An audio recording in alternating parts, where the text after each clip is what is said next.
Cuando todavía le queda la reforma a la salud su paso por el Senado de la República, a menos de un año de que termine el gobierno Petro y con presidencias en las comisiones que no lucen proclives a votarla a favor, el Ministerio de Salud emitió un decreto polémico en el que plantea una reorganización territorial de la atención en salud, lo que ha sido visto desde algunos ángulos como una transformación de las funciones de las EPS, lo que no podría hacerse por otra vía distinta a una ley en el Congreso. Consultamos dos puntos de vista diferentes desde la comunidad médica al respecto: el salubrista Luis Jorge Hernández y la Federación Médica Colombiana. Hoy es viernes 1 de agosto, mi nombre es Carlos Solano y este es el café de hoy del Tiempo. El Tiempo es un medio aliado de The Trust Project.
El decreto 0858 emitido por el Ministerio de Salud, es decir, por el Gobierno Nacional, reorganiza el papel de las EPS dentro de un modelo nuevo de atención que propone que se territorialice la salud. ¿Eso qué significa? Una reorganización a través de las diferentes regiones que lleve la salud de una forma distinta a ciertos municipios, pero esto significaría redefinir de cierta forma las funciones de las EPS.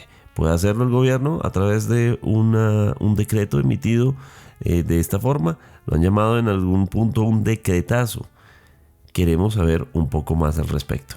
Le consultamos a Luis Jorge Hernández, médico epidemiólogo, salubrista y profesor de la Facultad de Medicina de la Universidad de los Andes. Gracias, Carlos, por la invitación y hablar de este importante tema. Sí, este decreto sale en un momento coyuntural. Como el gobierno no ha podido gestionar ante el Congreso la reforma en salud, entonces de afán sacan un decreto que trata de hacer la reforma por la puerta de atrás, es decir, una serie de medidas para hacer ajustes estructurales al sistema de salud, con unos tiempos muy cortos, de entre 6 meses y un año que consiguen con este gobierno, con el periodo que falta a este gobierno. No van a alcanzar.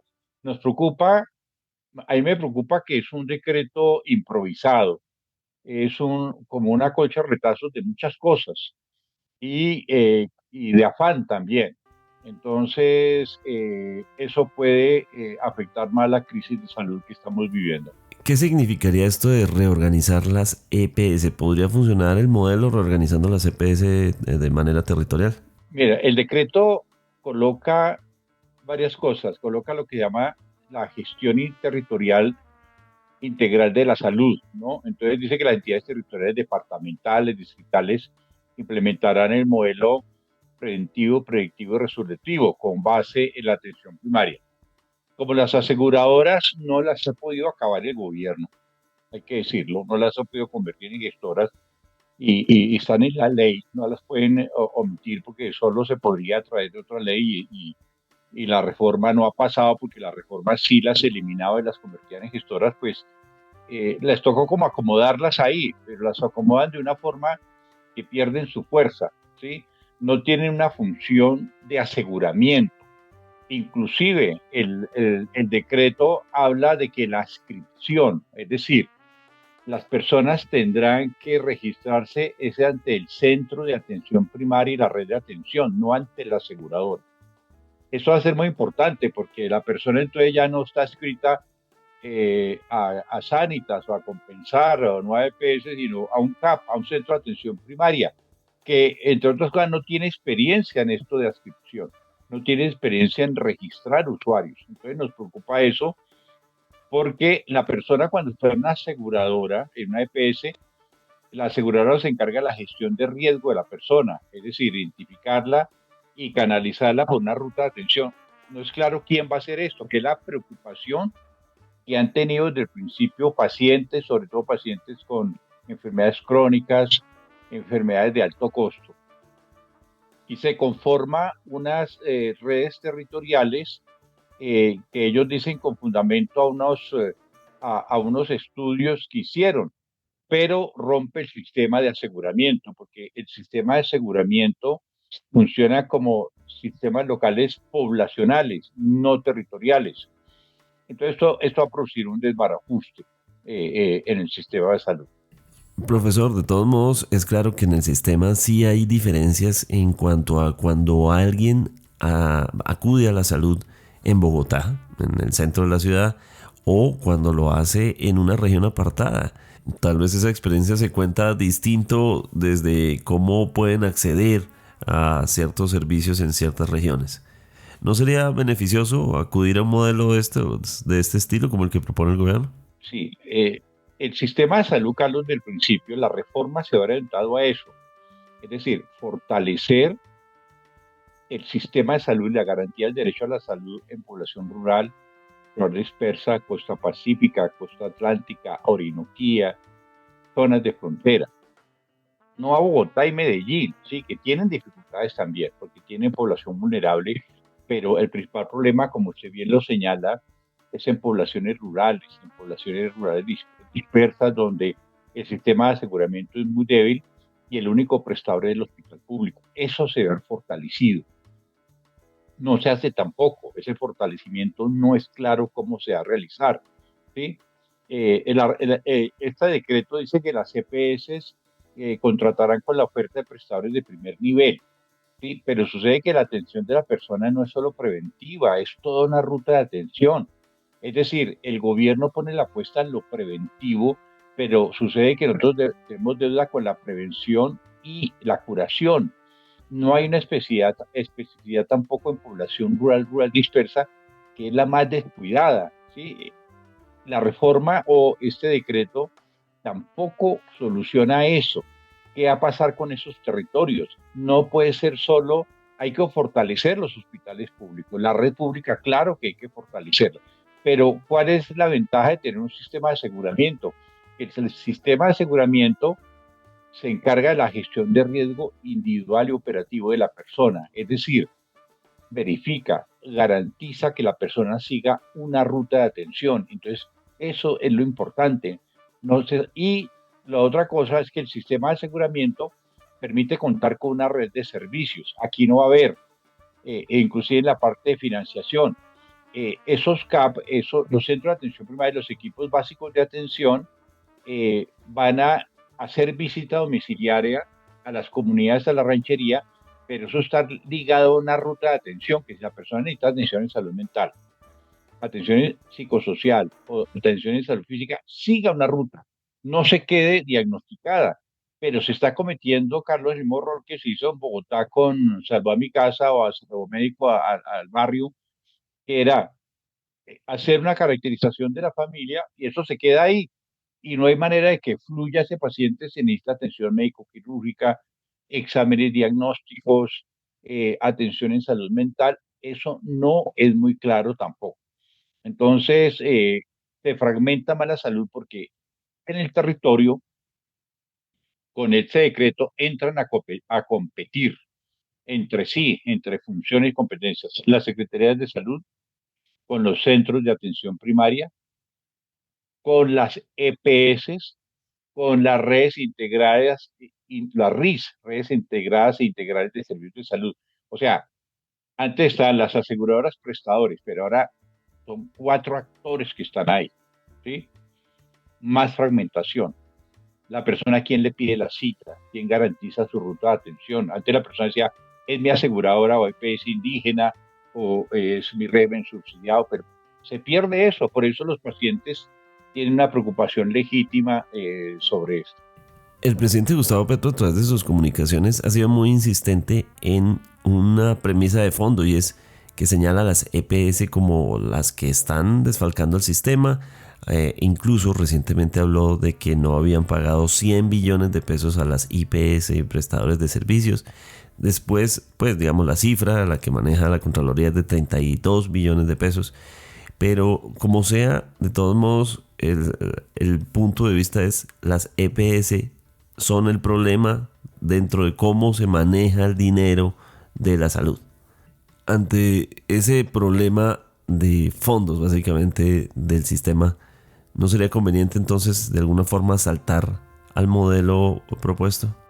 Todos los sistemas de salud tienen dificultades y hay cosas ciertas. Claro que ha habido corrupción, pero yo diría no ha sido la mayoría. El sistema de salud, desde la ley 100, permitió mejorías, reducción de la mortalidad materna, reducción de la mortalidad infantil, considerar la salud como derecho. Antes se consideraba en la ley 100 la salud por beneficencia, había el seguro social, la caja de previsión y atención de beneficencia. Eso cambió, es un sistema garantista.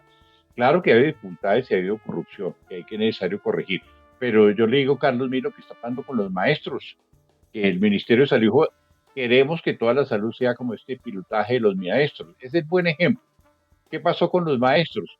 Pues el FOMAG y todo esto asumió directamente el pago a los prestadores directamente. Las personas pueden pedir citas sin en que mediara un sistema de aseguramiento.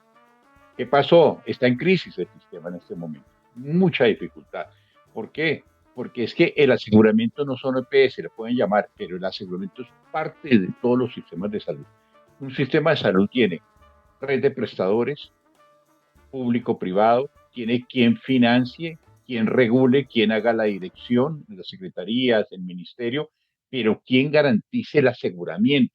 Esa partecita la omitieron en los maestros y mire la crisis que está abocada.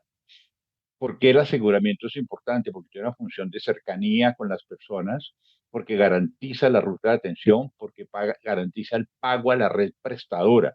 Claro que ha habido casos de corrupción, pero no solo en las aseguradoras, en los prestadores, en las secretarías de salud, en los entes de dirección, pero no ha sido la mayoría. El sistema ha funcionado, la gente lo reconoce. No en vano, en las encuestas, la gente quiere a su aseguradora. Si uno asiste, una función de cercanía muy importante. O sea, la opinión pública está a favor de tener, la gente lo siente como una pérdida que no va a tener Sanitas o Famisanar o Compensar o como se llame, sino tendrá que ascribirse a un centro de atención primaria a ver quién lo atiende y quién garantiza la ruta de atención. Eso no es claro, Carlos, ¿qué se va a hacer? Entonces, me parece muy facilista el gobierno. El gobierno siempre ha querido acabar las EPS desde el principio, ¿sí? Y se han llenado de argumentos. Las quieren acabar, las acaban, está bien, pero ¿qué ofrecen de respuesta para garantizarlas en el momento que no nos pasen los maestros? Ahora bien, tener un solo pagador como el ADRES, que es la Agencia de Recursos del Estado, tiene sus riesgos. Es que Colombia ya vivió eso con un solo pagador con el Seguro Social y la Caja de Previsión. El sistema se quebró.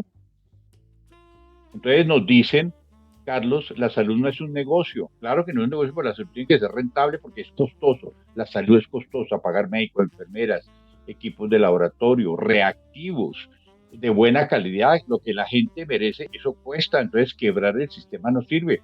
Mira lo que está pasando con los maestros. Ya hay instituciones como la Fundación Santa Fe que uno les presta más servicios porque, claro, hay que pagar su nómina, hay que garantizar buena calidad y si no les pagan, el sistema se va a quebrar con eso. Entonces no es el mejor ejemplo el que el gobierno está dando con lo de los maestros.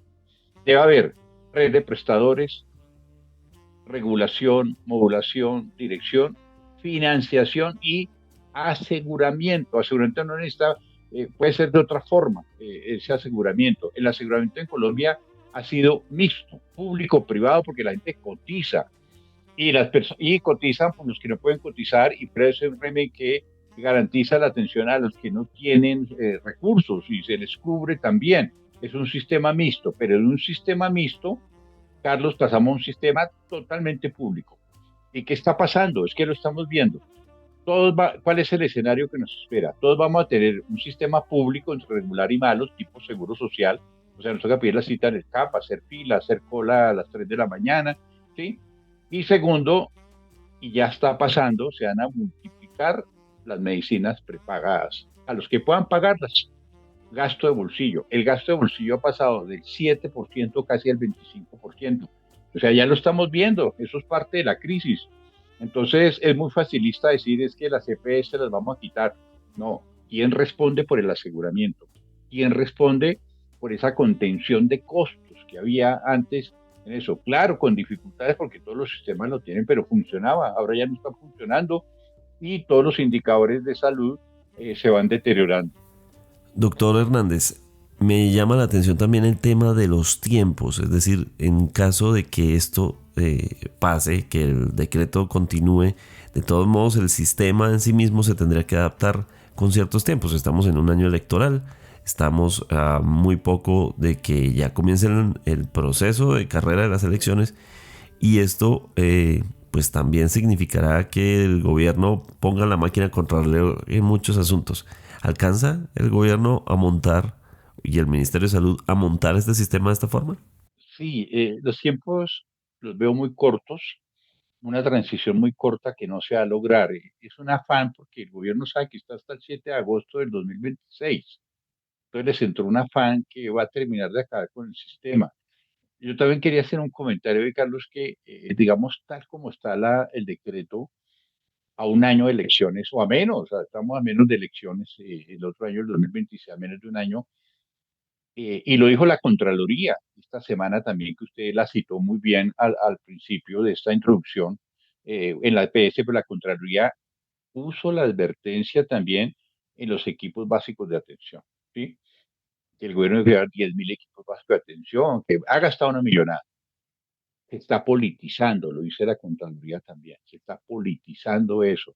Imagine tener un poco de personas en el territorio contratadas por los alcaldes con grandes recursos para ir a las casas y el mismo decreto dice que tiene una función de diagnóstico territorial, de jalonar cambios, o sea, tiene una función de politicidad también, ¿sí? De politiquear. A esto agréguele que hay que escribirse al CAP, porque ahora tiene una base de datos.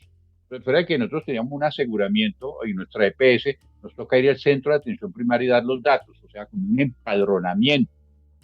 Eso a uno le suena a una politicidad, politizar esto, ¿sí? Y ya lo dijo la Contraloría, entonces nos preocupa eso.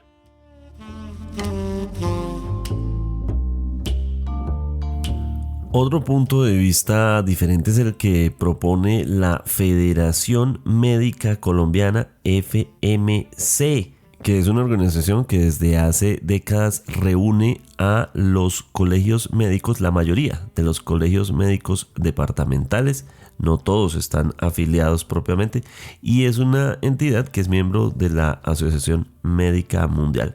Propone un punto de vista alternativo y se le ha visto de manera muy activa en el activismo a favor de la reforma de la salud. De hecho, en su página web comparte algunos artículos que tienen un carácter editorial fuerte, como por ejemplo uno que se titula Delito de lesa humanidad, el sistema de salud colombiano a la luz del artículo 7 del Estatuto de Roma, entre otros puntos de vista. Estamos con Herman Bayona, quien es el vicepresidente de la Federación Médica Colombiana. Muchísimas gracias, Carlos, por la invitación al podcast y a tratar de entender un poco el decreto y plantearnos sobre lo que dice el decreto y no sobre lo que nos planteamos o la desinformación que realmente se está moviendo. De acuerdo, doctor Bayona, para aclararle a nuestra audiencia cuál es la posición que tiene la Federación Médica Colombiana con respecto a la reforma a la salud y a quienes están promoviendo la reforma a la salud.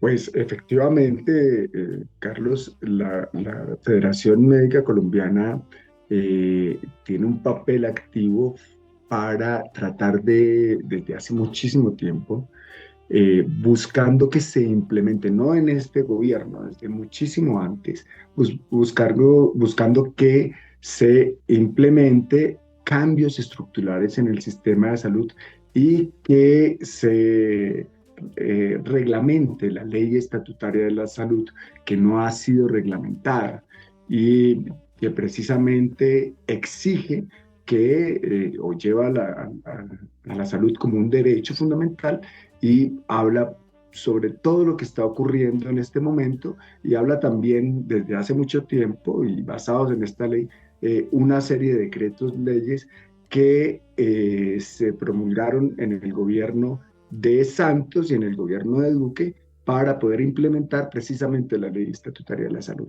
Entre esos, varios decretos que están nombrados o varias leyes que están nombradas en este decreto en particular. Entremos entonces en materia con lo que significa lo que propone el decreto. Constitucionalistas señalan que eso que propone no se puede hacer no por decreto, sino por una ley emitida a través del Congreso, que esto es inconstitucional porque esto está establecido en la Ley 100 y eso significaría transformar la CPS. ¿Ustedes qué opinan al respecto? Mira, como te dije, el decreto está reglamentando una serie de leyes que ya existen.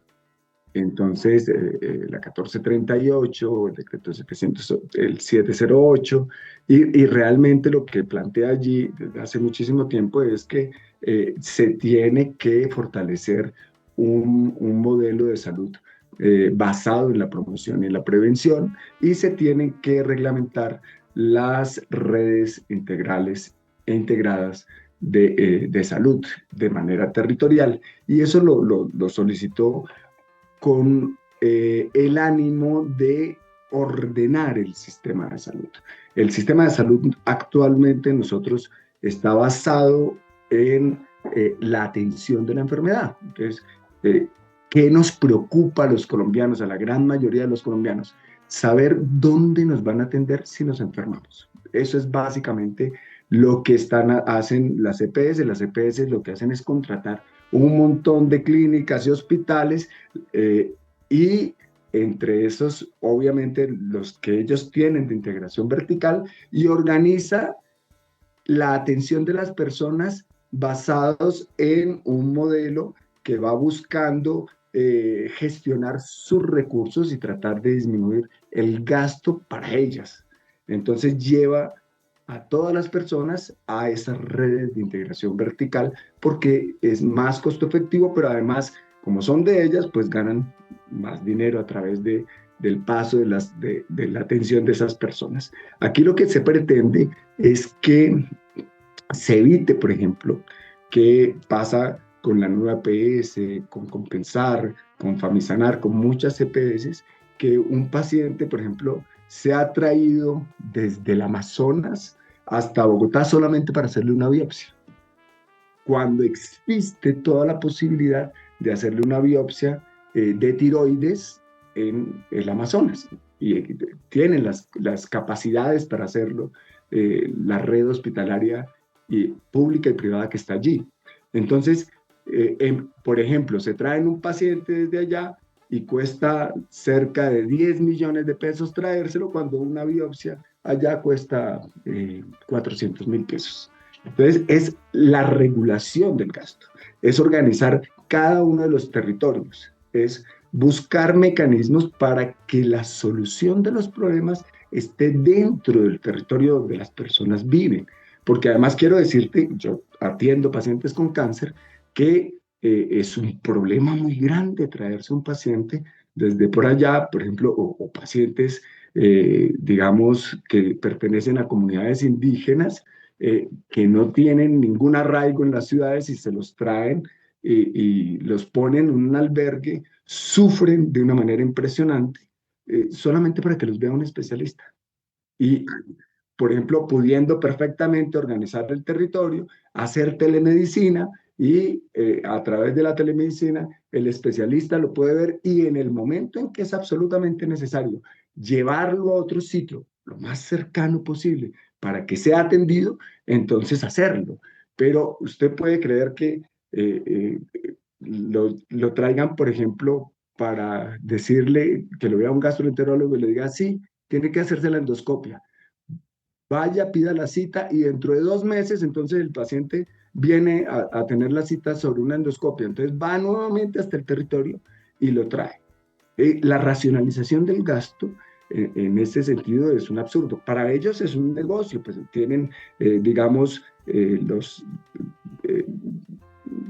contratos para transportar a los pacientes, se los traen a la clínica, cobran aquí en la clínica, pero encima de eso reciben dinero completo por la UPC por parte de la ADRES. Entonces es un absurdo. Entonces, lo que pretende este decreto es que efectivamente la resolución de los problemas de la salud esté en el territorio.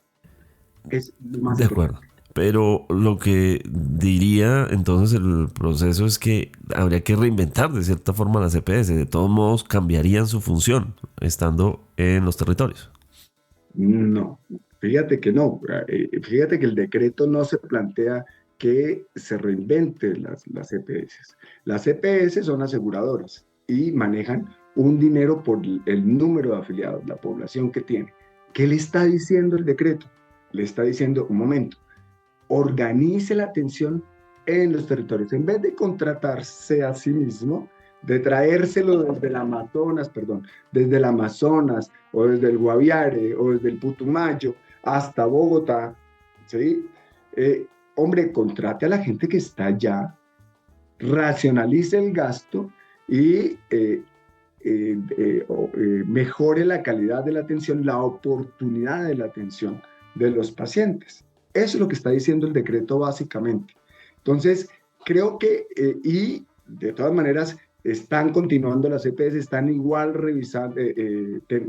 recibiendo el dinero de la UPC por los afiliados y le está diciendo, organícese territorialmente. Ahora, es importante esto, ¿por qué? Porque además, si usted cambia el modelo de salud de un modelo de salud de atención hacia un modelo de promoción y prevención, entonces, quisiera preguntártelo a ti, ¿tú crees que el señor aquí en Bogotá que maneja las redes de Salud Total o de Famisanar o de cualquier otra EPS que tú quieras, conoce las necesidades de salud de un territorio específico por allá lejísimos donde no va ni siquiera, no conoce, lo único que sabe es que existen unas IPS que le atienden a algunos pacientes y nada más? No.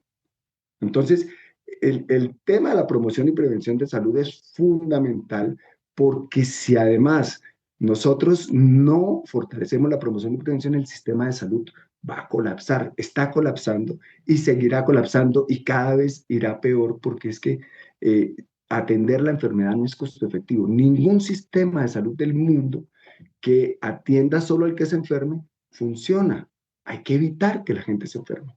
Y para eso necesitamos esta territorialización y que efectivamente se organicen las EPS en estos territorios y para eso pues obviamente necesitan las autoridades territoriales para que eso ocurra. Voy a usar su misma referencia, la de un señor que se encuentra allá y no existe el riesgo de que precisamente al establecer una estructura burocrática en la que un funcionario desde Bogotá esté pensando en cómo otra entidad tiene que realizar tal proceso. No es lo mismo, es decir, en el fondo es el mismo funcionario, solo que cambia de ser de un carácter privado a un carácter público, lo cual a veces representa también muchos riesgos. Vaya a ejecutar el mismo problema, es decir, crear el mismo problema. Carlos, mire, eso que tú estás planteando es el desconocimiento sobre las funciones de la salud pública. Las funciones esenciales de la salud pública dependen del gobierno. Entonces, a nivel nacional, el ministerio. Es el ministerio quien debe dictar cuáles son los elementos de salud pública que se requieren para el país entero. Toda la línea general de la política de salud pública. Y en los territorios, obviamente los gobernadores, los alcaldes y demás conocen exactamente qué es lo que se requiere en salud pública. Esto asociado al conocimiento de la epidemiología de allí y de los factores que afectan efectivamente esas, digamos, la salud de las personas que allí viven. Entonces, por ejemplo, te lo voy a poner con claridad, vamos a ser muy concretos y, frente a esto. Girardot. Girardot, que está aquí a 2 horas y media de Bogotá, tiene unas particularidades en salud porque allí el dengue es una de las cosas que más afecta y requerimos acciones de salud pública sobre el dengue. Y entonces la EPS siempre dice, no, yo atiendo al que se enferma del dengue. Pero ¿y quién hace, por ejemplo, la vacunación contra el dengue que ya existe?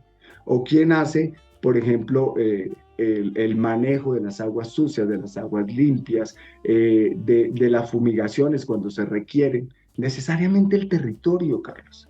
Entonces, esa parte, lo que vuelvo y te digo, nosotros conceptualmente decimos sistema de salud y decimos es una clínica donde yo me tengo que ir a atender.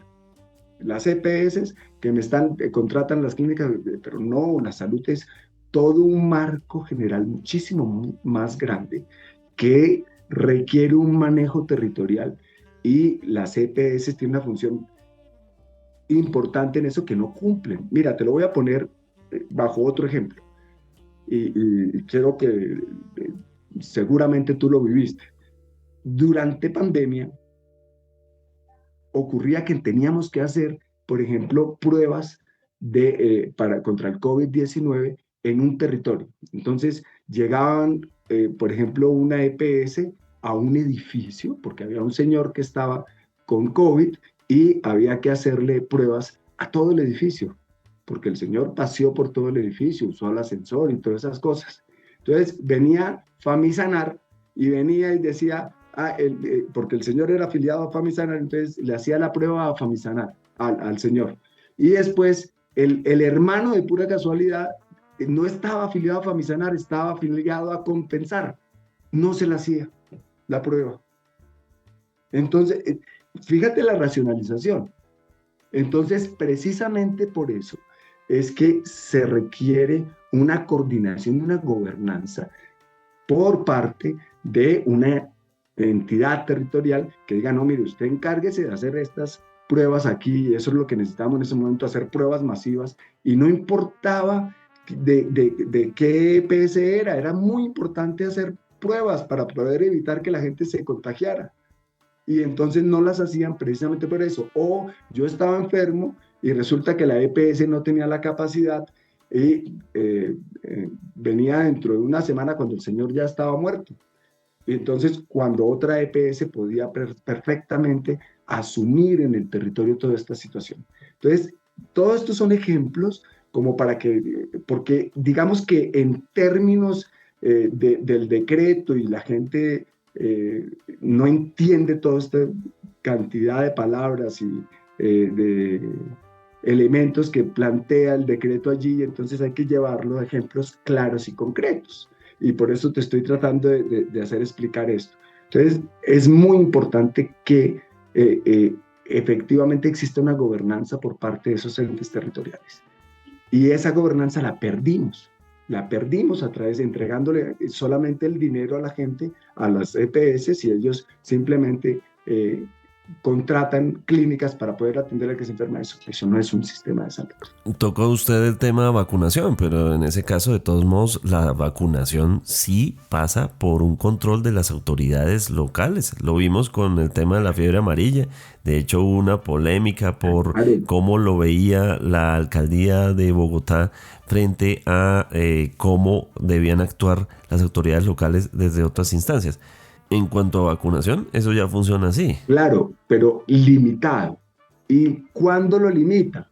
Cuando yo, por ejemplo, como autoridad local encuentro que debo vacunar y entonces, o por ejemplo, hago, digamos, alguna acción territorial y me encuentro, por ejemplo, que una señora que tiene un embarazo de 20 semanas y tiene un retraso del crecimiento de su feto, o de su niño que está creciendo allí, y entonces digo, oiga, ¿ahora qué hago con ella? Me toca remitirla a la EPS. Y entonces la EPS dice, no, allí no tengo ni, un centro, porque además no es costo efectivo tener centros materno-infantiles en ese sitio, porque me queda muy lejos, y entonces, pues no, tengo la cita en 2 meses, y en 2 meses, pues el niño va a nacer con todo tipo de problemas porque no hay un control adecuado materno-infantil. Y precisamente por eso estamos planteando. Entonces, el problema es que esa articulación no ocurre cuando no está organizado territorialmente un sistema de salud. Y por eso las redes integradas e integrales de salud tienen que organizarse de manera conjunta entre quien presta los servicios y quien organiza el territorio para poder definir cómo va a funcionar el manejo de esas cosas. Entonces resulta que esa señora con su embarazo termina siendo remitida sin dinero a 3 o 4 horas, y el señor, el esposo de la señora, durmiendo en una silla por fuera de la clínica. Eso es un absurdo, literalmente. Eso es lo que pretende este decreto. Básicamente, organizar territorialmente los equipos, organizar territorialmente las IPS, y que las EPS, que siguen siendo las aseguradoras según este decreto, pues entonces organicen de acuerdo a la oferta que tiene el territorio para poder atender a las personas. Doctor Bayona, muchos constitucionalistas coinciden en que esto no va a prosperar, es decir, por la forma en que está hecha el decreto, va a haber probablemente un recurso del Consejo de Estado o de la Corte Constitucional que diga que esto no se puede hacer así y termine devolviendo el decreto o declarándolo inconstitucional. ¿No era más viable y más seguro, para no perder tiempo, que se hiciera todo por la vía de esperar que la reforma hiciera su curso? Carlos, la primera pregunta te la hago yo a ti. ¿Tú crees que la Comisión Séptima está en disposición de pasar la reforma a la salud? Yo no le tengo esa respuesta, yo soy periodista y hago preguntas. Exactamente. Tú eres un periodista que está viendo el panorama político colombiano y es como se ha politizado una situación absolutamente técnica, que lo único que busca es solucionar la salud de las personas y entender que las IPS públicas y privadas están en una situación calamitosa porque las EPS le deben 32 billones de pesos.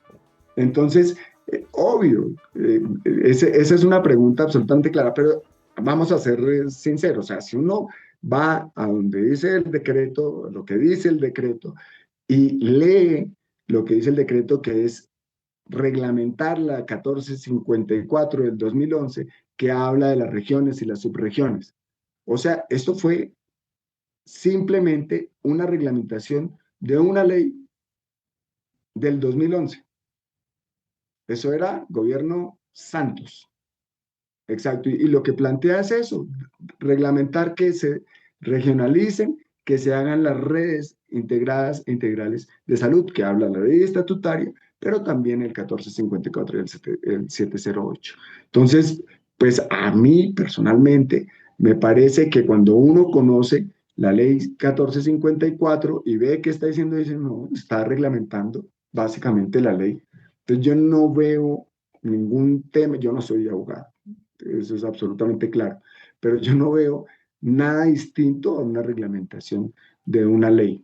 Y si tú me dices si esto tiene que ver o reemplaza la reforma de la salud, no, no la reemplaza, en lo absoluto, porque esto es una reglamentación de una ley que ya existe. Ahora, la reforma a la salud también habla de redes integrales e integradas de salud. Y sí, también. ¿Por qué? Porque reglamenta lo mismo, la ley estatutaria. Pero la reforma a la salud dice con claridad, oiga, mire, esto lo va a manejar así, los dineros ya no van a manejarlos las EPS, y entonces la plata de la UPC para un territorio tiene que ser manejada de una manera distinta y lo va a pagar directamente la ADRES. Y usted, gestora de salud y vida, eso es lo que está diciendo la reforma, usted lo que tiene que hacer es organizarse con el territorio y decirme, de alguna manera, auditar todo ese proceso, y yo soy el que voy a pagar y voy a definir a quién le pago y a quién no le pago de acuerdo a lo que usted me diga que ha auditado. Entonces, es completamente distinto, porque la ADRES ya no es un pagador ciego que le entrega el dinero a la EPS y la EPS dice a quién le paga y a quién no. Aquí, a todos los que están prestando servicios le pagaría. Entonces, mira que todas esas diferencias que se plantean, es una diferencia fundamental. Entonces, el decreto no cambia la manera en que el flujo de los recursos llega a las IPS, y el ordenador sigue siendo la EPS en este decreto, no es la ADRES. De acuerdo, hemos hecho varios episodios de podcast hablando sobre la reforma a la salud. Esta es la primera vez que hablamos con la Federación Médica Colombiana, que es una entidad que es diferente de la Academia Nacional de Medicina, de otros colegios médicos, y no coinciden en las posiciones que han tomado. Entonces hay muchas voces diversas en esta conversación. Quiero preguntarle entonces, ustedes, ¿quiénes son exactamente dentro de todo este debate? No, miren, lo primero que es decirte que la Federación Médica Colombiana tiene 80 años de formada, ¿sí? No es una organización médica que brotó espontáneamente, no, es una organización que nació desde hace 80 años, que recoge los colegios médicos departamentales. Tiene 23 colegios departamentales, entre los cuales está, por ejemplo, el Colegio Médico de Cundinamarca, que no está de acuerdo con nosotros, ¿sí? Y el Colegio Médico de Cundinamarca está de acuerdo con acuerdos fundamentales y con la Academia Nacional de Medicina en que las EPS deban continuar manejando los recursos. El resto, digamos que está planteado en los 14 puntos de acuerdos fundamentales, es absolutamente claro. Incluso nosotros pertenecíamos a acuerdos fundamentales y antes nos uníamos a través de otra organización que es la Junta Médica Nacional, de la cual salió la Academia Nacional de la Medicina, que no quiso hacer parte de la Junta Médica Nacional, pero la Junta Médica Nacional, la Federación Médica Colombiana y la Academia Nacional de Medicina eran, o somos todavía, órganos consultores del gobierno, de los distintos gobiernos nacionales. Fuimos órganos consultores para Álvaro Uribe Vélez, para Santos, para Duque y antes para otros tantos gobiernos atrás. Entonces, ayudábamos a definir las políticas públicas de salud. Y además tenemos injerencias sobre los tribunales de ética médica, porque nosotros somos quienes ternamos a los magistrados de los tribunales de ética médica nacional y los distintos tribunales de ética regionales. Entonces tenemos a nuestro cargo, salvaguardar el derecho a la salud, salvaguardar la profesión médica y salvaguardar el tema de la ética médica y la ley de ética médica, que por cierto en algún momento tenemos que hablar de eso y cambiarla porque está ya muy viejita y hay que ponerse a tono con los distintos cambios que ha tenido la sociedad frente a eso.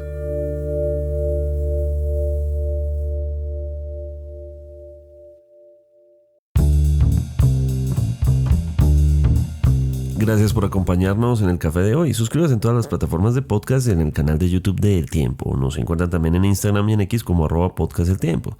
Además, si quieres recibir a través de WhatsApp la notificación de cada nuevo episodio, sigue el enlace que se encuentra en la descripción o envíenos un mensaje con la palabra suscripción al teléfono 320-353-27 y haga parte de la comunidad del café de hoy.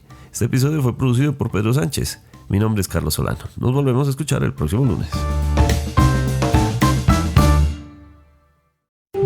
Podcast El Tiempo.